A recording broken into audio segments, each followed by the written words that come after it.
Okay, so this is 1.2 day 2, and this is on evaluating a function, comparing functions, the vertical line tests, and analyzing and interpreting graphs. So, very important here, they ask you to do some things in the directions for 40 through 54.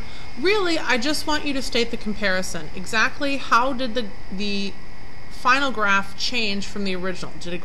Did it shift up, down, left, or right, and how far? That's all I need for 40 through 54, so don't do more than you need to.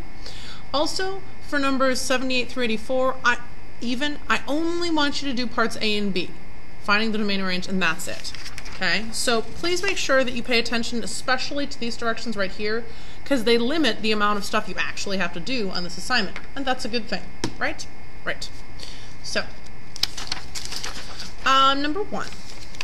They want you to evaluate. It's basically a fancy way to say substitution. So if f of x equals this, it's basically just a fancy way to say y equals that.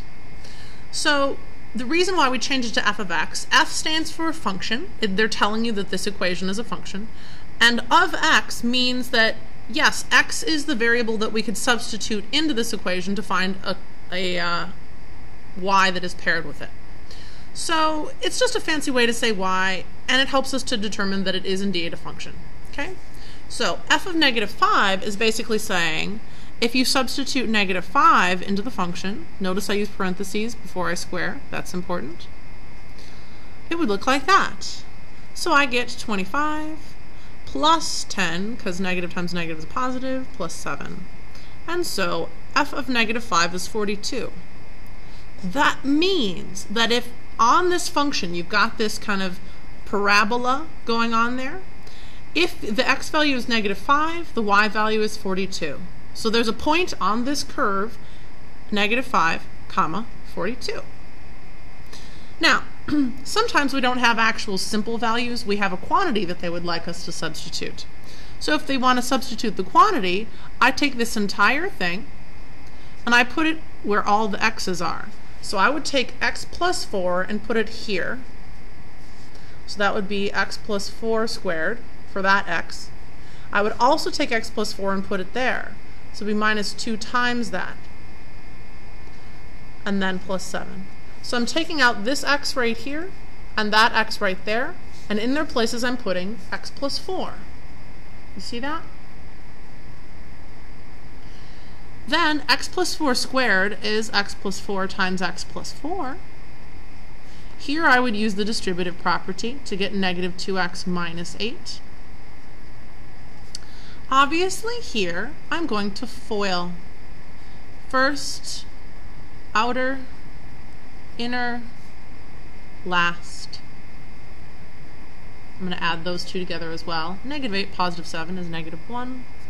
And if I put it all together, I get x squared plus, this is 8x minus 2, which gives me 6x, and 16 take away 1 is 15.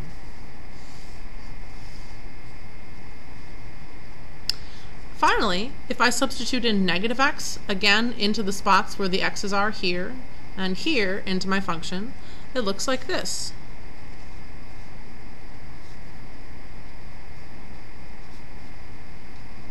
So, what does this mean? Well, -x is basically the same as -1x. So if I square that, that would be -1x times -1x. -2 times -x is positive 2x. So, if I multiply a negative times a negative, I get a positive 1, and x times x is x squared. So you can either leave your answer like that, with a 1 in front, or just take off the 1.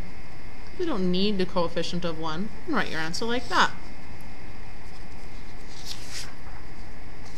Now, as graphs are shifted and moved around, basically we have to simply recognize when we have a shift that's going up and down, and when we have a shift that's going left and right.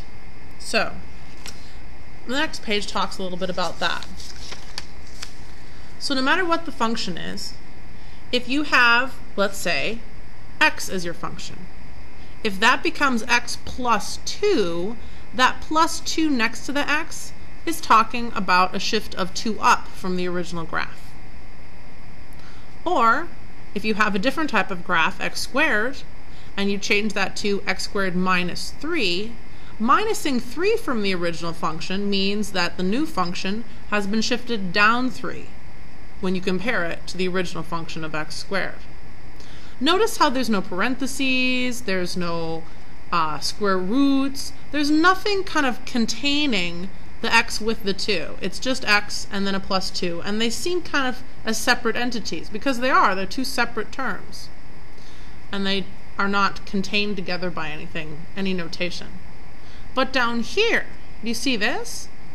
Here, if I start off with x squared, and that becomes x plus 5 quantity squared, the fact that I have the plus 5 and then the square, it's x plus 5 inside, contained by parentheses, that kind of x plus 5 indicates a shift left or right. In this case, it would be to the left, because it's always kind of opposite of what you would think when you're moving left and right. So if you're going x plus 5, then that would be moving 5 to the left. Or in this case, if you take an absolute value of x and you keep inside the bars here, but you change it to x minus 1, that would be an indication of a move to the right. X minus 1 is actually a move to the right. So this function right here is similar to that one right there, it's just moved 1 to the right. Again, this one is similar to that one right there, it's just moved 5 to the left. So, notice this distinction in practice questions 52 and 53 on page 150.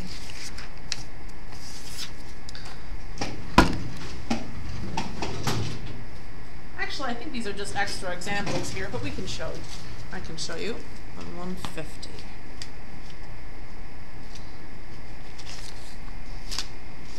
Okay, so number 52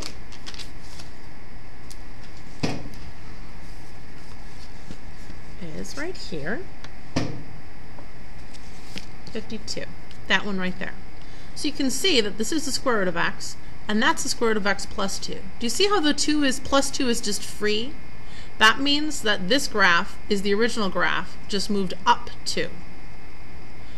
On example 53, you can see it becomes the square root of x, and then instead it's now the square root of x minus 1. You see the minus 1 is contained inside the notation? That is a movement left or right. In this case, since it's x minus 1, you kind of go the opposite of what you would think. You'd go to the right one. So this graph is that graph moved to the right one. This graph is that graph moved up 2. So, that's all I need you to do, is tell me what the graphs are doing compared to the original graph. Now, the vertical line test helps to determine if the graph is a function. You've probably done this many times before. So if I look on page 145, and I look at example 6,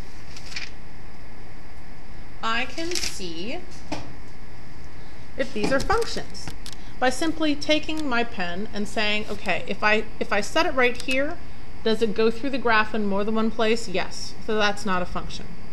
If I set my pen here, does it go through the graph in only one place? Yes, that's a function. Yes, that's a function. This one is not, because if I put a line right here, I would cross through the graph